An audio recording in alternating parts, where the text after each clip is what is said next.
Hello student, आज की इस क्लास में हम डिस्कस करने जा रहे हैं सीरीज एलसीआर सर्किट कि अगर अपने सर्किट में एल, आर और सी लगे होंगे तो वो कैसे बिहेव करेगा। यहाँ पे भी हम प्यारे बच्चों करंट ही फाइंड आउट करेंगे, ये अपना मेन मोटो है। करंट को फाइंड आउट करने से पहले आप एक बार डायग्राम देखें।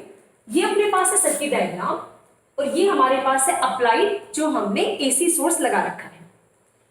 R है, C है और L है। इसका मतलब जो ये टोटल हमने E equal to E naught sine omega t, ये जो वोल्टेज अप्लाई की है, अब की बारी ये तीनों के बीच में डिस्ट्रीब्यूट होगी। तीनों के बीच में डिस्ट्रीब्यूट होने का मतलब है कि ये आपके पास एक तो होगी VR, एक VL होगी, एक आपके पास होगी VC।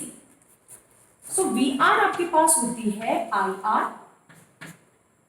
I इसको बोलेंगे XL, I इसको बोलेंगे XC।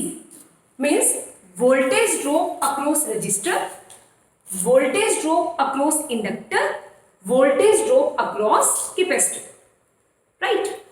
अब अगर आप इसका डायग्राम देखें तो मैंने फेजर जो डायग्राम था वो तीनों का कोलैप्स करके एक में बनाया है।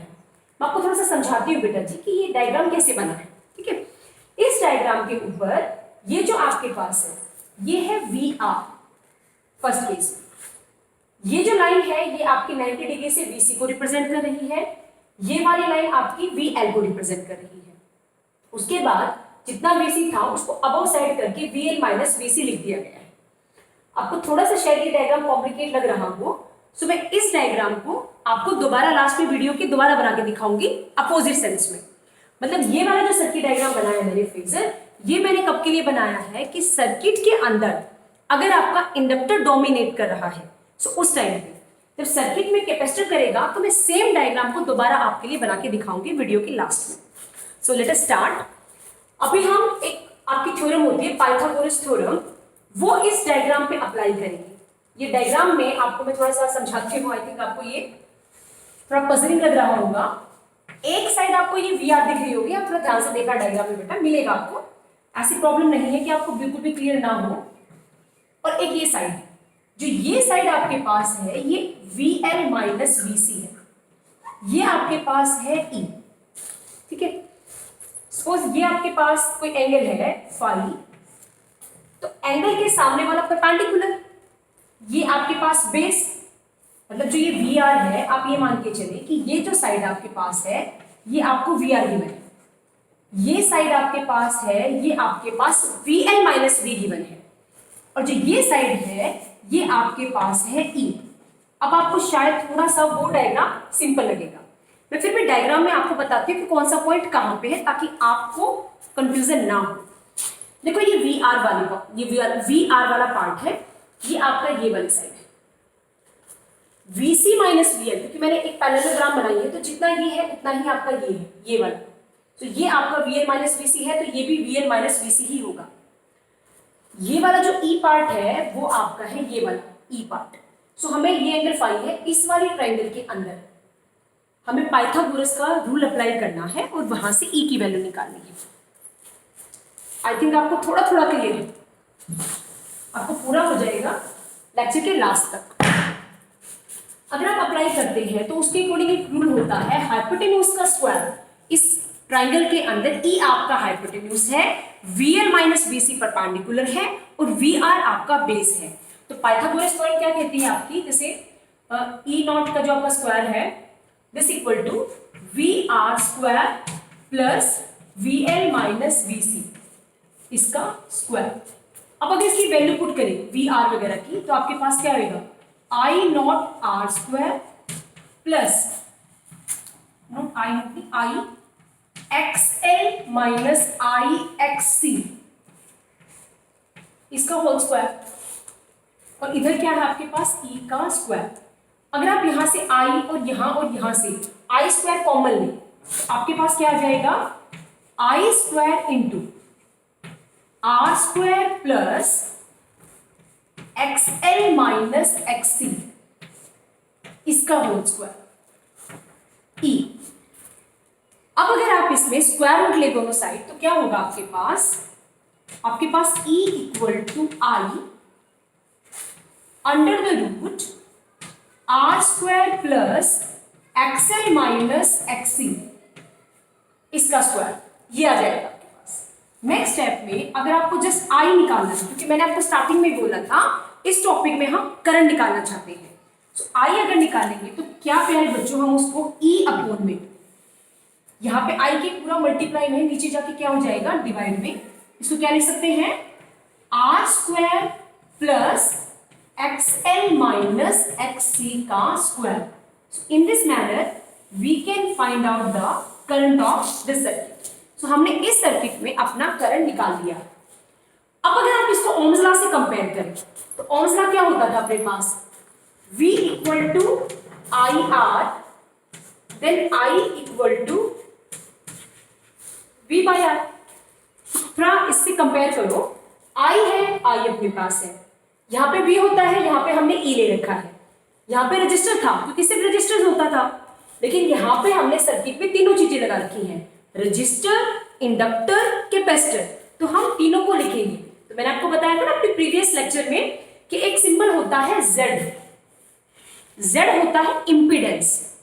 अगर सर्किट में सिर्फ R लगा है और वो करंट का अपोज कर रहा है तो उसको बोलते हैं रेजिस्टेंस। अगर जस्ट इंडक्टर लगा है और वहां करंट का अपोज हो रहा है तो उसको बोलते हैं इंडक्टिव रिएक्टेंस। कैपेसिटर के केस में होता है कैपेसिटिव रिएक्टेंस। लेकिन अगर डियर स्टूडेंट्स तीनों सर्किट में लगे हैं, जैसे कि आप यहां देखें तीनों सर्किट में लगे हैं, करंट मूव करेगा तो करंट का अपोज होगा। सो इस केस में जो आपकी क्वांटिटी करंट का अपोज कर रही है उसका नाम है इंपीडेंस और उसको Z से लिखते हैं। दैट मीन्स नेक्स्ट स्टेप में मैं इसको क्या लिख सकती हूं, I equal to E upon में Z। यहां पे आपको मैं एक बात और क्लियर करना चाहती हूँ डियर स्टूडेंट्स, देखो book to book notation very होती है। जैसे मैंने यहाँ पे E और I लिया है, आपको कई कई बुक में यहाँ पे I नोट और E नोट ये सिंबल भी मिल सकते हैं बेटा। आपको जो वोल्टेज का है वी आर की बजाय वी नोट आर स्क्वायर, या आपको कोई और सिंबल भी मिल सकता है। तो प्लीज और प्लीज आपको पजल नहीं होना है और ना ही मैं आपको रटने के लिए बोलूंगी। आप चीजों को समझे तो उतना ही ज्यादा अच्छा रहेगा आपके लिए। सो आई थिंक आपने यहां तक का हमने इसे कर लिया है। अब हम आगे क्या करने जा रहे हैं, जैसा कि हमेशा ही होता है कि किसी भी डायग्राम से हम रिजल्टेंट निकालते हैं और डायरेक्शन निकालते हैं। सो डायरेक्शन निकालने के लिए मैं आपको इंपीडेंस ट्रायंगल का एक बात बताऊंगी। आप यहाँ पे देखें, ये आप देखिए प्यारे बच्चों, अभी ये इंपीडेंस ट्रायंगल क्या होती है इसके बारे में हम पढ़ेंगे। सो एक बार आप थोड़ा रिवाइज करें कि हमने क्या किया। सबसे पहले हमने एक सर्किट डायग्राम बनाया, उसके अकॉर्डिंग हमने ये फेजर डायग्राम बनाया। ये आपको लर्न करना पड़ेगा, ये आपको प्रैक्टिस से होगा बेटा, बार बार ड्रॉ करेंगे तो आपको आएगा ये, ठीक है। उसके बाद हमने पाइथागोरस का रूल अप्लाई करके यहाँ से हमने E की वैल्यू निकाल दी और एक नई चीज सीखी Z की वैल्यू। और Z की वैल्यू क्या आई है, under the root R square plus XL minus XC का होल स्क्वायर। अब यहाँ पे मैं आपको एक बात और क्लियर करना चाहती हूँ साथ के साथ, कई बुक्स में आपको एक्ससी माइनस एक्सएल भी मिल सकता है। मैं आपको वो भी बात बताऊंगी कि अगर आपका सर्किट, जैसे मैंने आपको बोला है इस सर्किट में मैं इसको इंडक्टर डोमिनेट ले रही हूं, मतलब पूरे सर्किट में अगर तीन चीज लगी है तो तीनों में जो डोमिनेट करेगा वो आपका इंडक्टर है। अगर इंडक्टर की वोल्टेज ज्यादा है, अगर इंडक्टर की वैल्यू ज्यादा है, वो ज्यादा वोल्टेज ड्रॉप कर रहा है तो उसका एक्सएल भी ज्यादा होगा। एक्सएल ज्यादा होगा तो इसका मतलब वो डोमिनेटिंग है।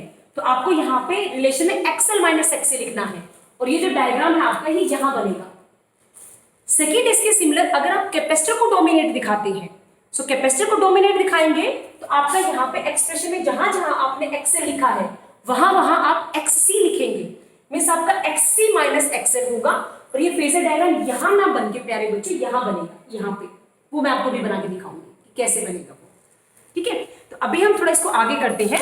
फर्स्टली आई रब द बोर्ड, मैं एक बार थोड़ा बोर्ड को रब कर लेती हूँ बेटा। So wait a minute.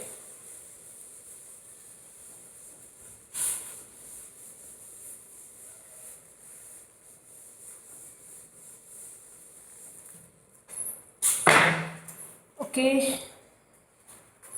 देखिए आप, हमने निकाल लिया है Z। Z की वैल्यू आई है R square plus XL minus XC का होल स्क्वायर। अगर आप क्लास में होते तो मैं आपसे इंटरेक्शन करके साथ के साथ आपसे पूछ लेती कि आपको क्लियर है, नहीं क्लियर है, आपको समझ आ रहा है, नहीं आ रहा है। सो आप मुझे कमेंट बॉक्स में कमेंट डाल के भी दे दिया करें कि ये समझ में आया मैम, ये नहीं आया, ताकि मैं अपने नेक्स्ट क्लासेस में उसको इम्प्रूव कर सकूं। या अगर आपको क्लियर है तो मेरे माइंड में ये हो कि हाँ भाई स्टूडेंट को क्लियर हो रहा है। ठीक है, थैंक यू। अभी देखिए हमने z निकाला था, तो z हमारे पास क्या है, R square plus XL minus XC का स्क्वायर। नेक्स्ट स्टेप में हम क्या लिख सकते हैं डियर स्टूडेंट्स, हम इसको ये भी लिख सकते हैं, आप इस चीज में एग्री होंगे, इसकी वैल्यू होती है ओमेगा एल माइनस इसकी वैल्यू होती है ओमेगा सी। सो हम उसकी फॉर्म में भी लिख सकते हैं बेटा, क्योंकि हमें पता है एक्सएल आपका होता है ओमेगा एल और एक्ससी आपके पास होता है 1/ओमेगा सी।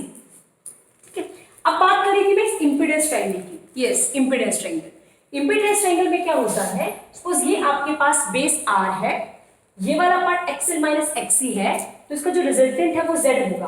अब भले ही इसके साथ इसको अप्लाई करके देखें, ये जो डायग्राम है, ये डायग्राम अब कंपेयर करें एक बार प्लीज, बोर्ड पे देखिए इसको इसके साथ, कि जैसे अगर हम z निकाल रहे हैं तो z क्या आएगा, अंडर द रूट r का square plus XL minus XC का होल स्क्वायर। आपको नहीं लगा कि हमने इस ट्रायंगल पे पाइथागोरस लगा के निकाला हो, ये है ना। तो इस ट्रायंगल को बोलते हैं बेटा जी इंपीडेंस ट्रायंगल।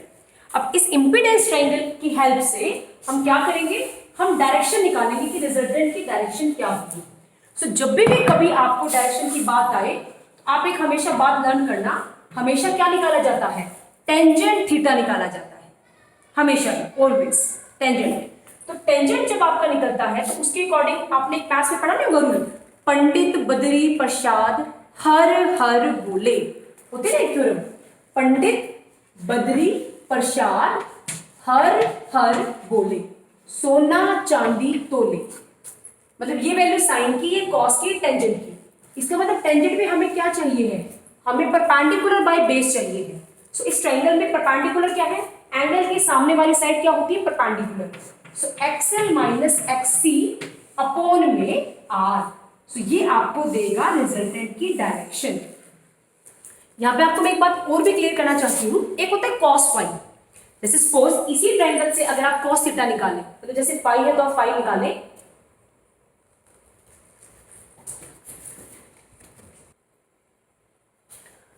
तो हम बात कर रहे थे कि अगर हम इसी ट्रायंगल से cos थीटा निकालें तो वो हमें पावर फैक्टर देता है। ठीक है, अभी cos थीटा निकाल के दिखाते हैं। फिलहाल अभी हमने क्या किया, हमने इंपीडेंस निकाला, उसको हमने एक और टाइप से लिखना सीखा और हमने डायरेक्शन निकाली। आपको डायरेक्शन के लिए याद रखना है फॉर्मूला P बाय में B, परपेंडिकुलर बाय में बेस। अब हम इसी ट्रायंगल से cos फाई निकालते हैं। अगर मैं इसी ट्रायंगल से cos फाई निकालती हूं तो वो वहां पे हमें मिलेगी एक नई चीज cos फाई से। cos फाई होता है पावर फैक्टर। क्या होता है बेटा जी, पावर फैक्टर। अब आप इस ट्रायंगल से अगर cos निकालेंगे तो बेस फाई क्या होना चाहिए, हाइपोटेन्यूज। बेस क्या है r, हाइपोटेन्यूज क्या है z, so that means cos phi is r by z। अब लास्ट में 2 मिनट का अपना लेक्चर रहता है, उसमें मैं आपको स्पेशल केस बताना चाहती हूँ। स्पेशल केस में क्या, मैंने आपसे पहले भी बात कही थी कि अपना सर्किट या तो हो सकता है inductive dominate. So special case में स्टूडेंट्स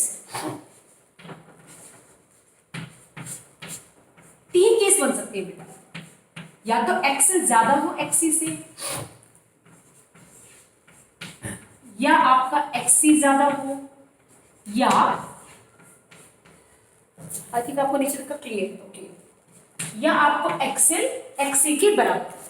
ठीक है, तो ध्यान से सुनना मेरी बात। अगर एक्सएल ज्यादा है एक्ससी से तो ये होता है इंडक्टर डोमिनेटिंग सर्किट का, आपका इंडक्टर डोमिनेट करेगा। अगर एक्सएल कम है एक्ससी से, मतलब एक्ससी ज्यादा है ये भी बोल सकते हैं, तो कैपेसिटर डोमिनेटिंग होगा सर्किट।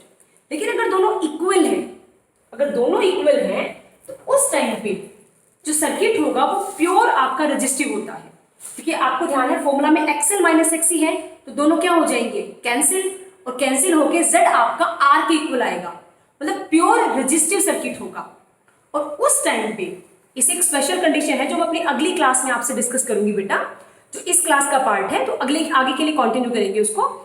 जब z आपका r के बराबर होता है, किस कंडीशन पे? थर्ड कंडीशन पे। ये बहुत इंपॉर्टेंट कंडीशन एग्जाम में आती है, कंडीशन रेजोनेंट कंडीशन बोलते हैं इसको।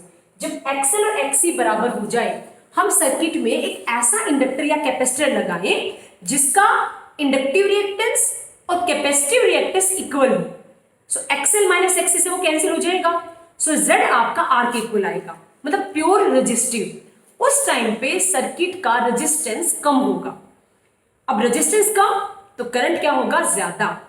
ठीक है, तो वहां पे भी इसको अप्लाई करते हैं। अभी अपना ये वाला जो टॉपिक है, इसको मैं अपनी नेक्स्ट क्लास में कंटिन्यू करूंगी। उसमें मैं आपको कर्व बनाना बताऊंगी।